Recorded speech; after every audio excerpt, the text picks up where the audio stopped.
प्रियंका गांधी का चुनावी जनसभा शोहरतगढ़ के बीरेंद्र सिंह ग्रामीण स्टेडियम में पूर्व विधायक व कांग्रेस प्रत्याशी चौधरी रविंद्र प्रताप एवं पप्पू चौधरी के पक्ष में चुनावी जनसभा का आयोजन किया गया।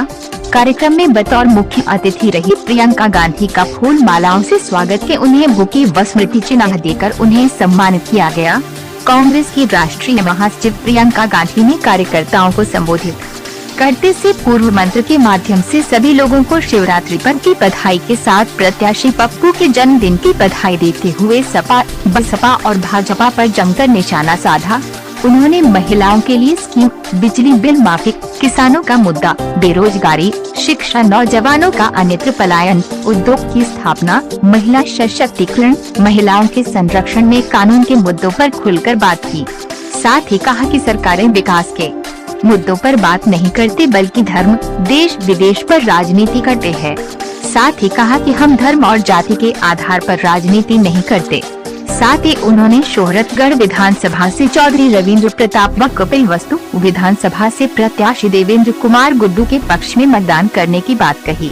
पूर्व विधायक व कांग्रेस प्रत्याशी चौधरी रविंद्र प्रताप उर्फ पप्पू चौधरी ने अपने संबोधन में कहा कि शोहरतगढ़ की जनता ने मुझे भाजपा व कांग्रेस से विधायक बनाया है।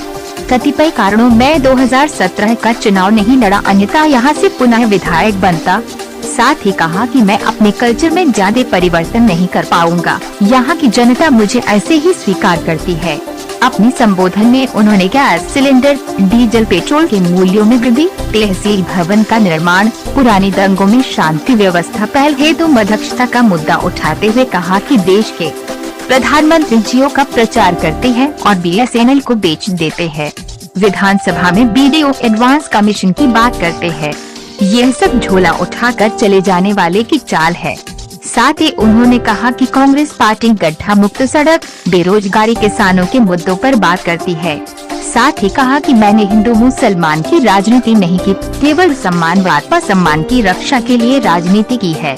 कार्यक्रम को संबोधित करते हुए पूर्व लोकसभा प्रत्याशी doctor Chandresh Upadhyay students life से राजनीति का सफर तक की कहानी को बयां करते भाजपा सपा पर जमकर निशाना साधा। अपने संबोधन में सोनभद्र व लखीमपुर खीरी में नरसंहार, बुलंदशहर में बलात्कार, हाथरस में लड़की का दाह संस्कार आदि की घटनाओं पर सवाल दागे। आंगनबाड़ी सहायिका, बेरोजगारी व महंगाई का मुद्दा, डीजल पेट्रोल की बढ़ती कीमतों का मुद्दा उठाया।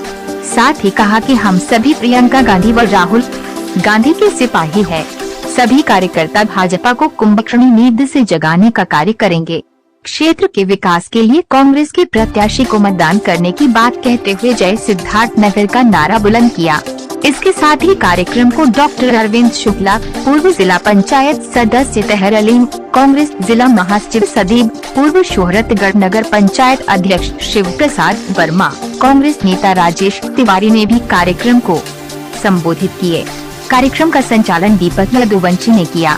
खबर जगत के लिए सिद्धार्थ नगर से बजरंगी प्रसाद चौधरी की। भारतीय जनता पार्टी और समाजवादी पार्टी आपके वोट धर्म और जाति के आधार पर मांगते हैं, ये आप अच्छी तरह से जानते हैं। जब आपके सामने आते हैं, कोई धर्म की बात करता है, कोई जाति की बात करता है, कोई दोनों की बात करके आपसे वोट लेकर आपसे सत्ता चाहता है।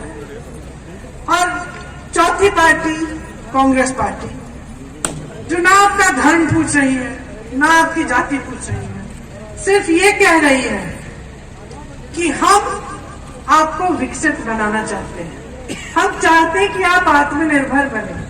हम चाहते हैं कि ये नौजवान जो यहाँ पे खड़े हुए हैं बेरोजगार ना हो, इन्हें रोजगार मिले। हम नहीं चाहते कि यहाँ से पलायन हो। हम नहीं चाहते कि यहाँ से जाकर कहीं और किसी बड़े उद्योग में, किसी दूसरे जिले प्रदेश में आपको नौकरी ढूंढनी पड़े। हम चाहते हैं कि यहाँ की उद्योग बने, यहाँ पे आपको नौकरी मिले, यहाँ पे आपको रोजगार मिले। हम कह रहे हैं कि हम चाहते हैं कि मेरी बहनें सशक्त बने, ताकि इन पर अत्याचार घटे, इन्हें भी नौकरियां मिलनी चाहिए, रोजगार मिलना चाहिए, ये भी कमा पाए, ये भी शिक्षित हो। किसानों के लिए भी हम कह रहे हैं, हम चाहते हैं कि आप आगे बढ़ें, आपको सारी सुविधाएं मिले, ऐसे कानून न आए इस देश में जिससे मेहनत आप करें और फायदा कोई बड़ा बड़ा उद्योगपति करे। तो मुख्य तौर पर हमारी पार्टी और दूसरी जो तीनों पार्टियां आपके सामने, उसमें सबसे बड़ा फर्क ये है कि हम आपके धर्म के आधार पर, आपकी जाति के आधार पर वोट नहीं मांग रहे हैं। नहीं है, आधी है, अगली आधी है। पिछले 30 सालों में से आपके प्रदेश में वही 3 पार्टियां राज कर रही। पहले बसपा ने सरकार बनाई, फिर सपा ने बनाई, फिर भाजपा ने बनाई। साल बीत गए, दशक बीत गए और एक आदत सी बन गई इनके नेताओं की कि उनको मालूम था कि 5 साल बाद आएंगे, धर्म को छेड़ेंगे, जाति की बातों को छेड़ेंगे, आपके जज्बातों को उभारेंगे और फिर से आप उनको वोट दे देंगे। तो आदत बन गई कि भाई 5 साल बाद हमें तो वोट मिलना ही है, हमें जाति के आधार पर, धर्म के आधार पर वोट तो मिलना ही है। तो जब वोट मिल ही रहा है तो काम क्यों करें? काम करने की जरूरत नहीं है। आजकल तो पब्लिक पूछती ही नहीं है, हम धर्म की बात कर ही लेते हैं। आपसे बड़ी शिकायत है मेरी, आपसे बड़ी शिकायत है मेरी। एक समय था जब नेता समझता था काम करे नहीं तो रास्ता नापे। नेता समझता था कि जिम्मेदारी क्या है। पीड़ा होती थी, बहनों पे अत्याचार होता था, आ जाता था हाथ पकड़ने, पूछने कि कोई समस्या है, मैं कैसे सुलझाऊं। सड़क में गड्ढे थे तो मुंह दिखाने से डरता था कि मैं चले जाऊंगा, जनता मुझे खदेड़ देगी। बाढ़ आती थी, अगर वो मदद नहीं करता था तो डरता था कि अगली बार नहीं जा पाऊंगा। एक समय था जब नेता आपसे कंधा से कंधा मिलाकर आपके साथ संघर्ष करता था, आपकी समस्याओं को समझता था, क्योंकि वो जानता था कि अगर नहीं करेगा, अगर समाधान नहीं ढूंढेगा, अगर आपके लिए सेवा का काम नहीं करेगा तो आप निकाल दोगे। वो समझता था कि सत्ता उधार में दी आपने। आज तो आपने ऐसे नेता बना दिए हैं कि समझो भगवान बना दिया है आपने।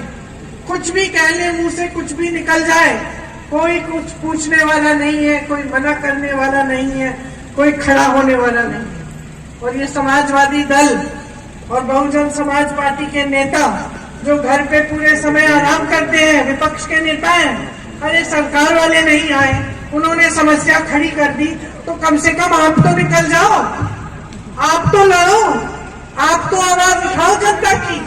लेकिन ये भी आलसी हो गए, ये भी जान गए कि भैया चुनाव आएगा, समाज का ध्रुवीकरण होगा, एक समाज का एक तरफ उधर जाएगा वोट, एक तरफ हमारे पास आ जाएगा।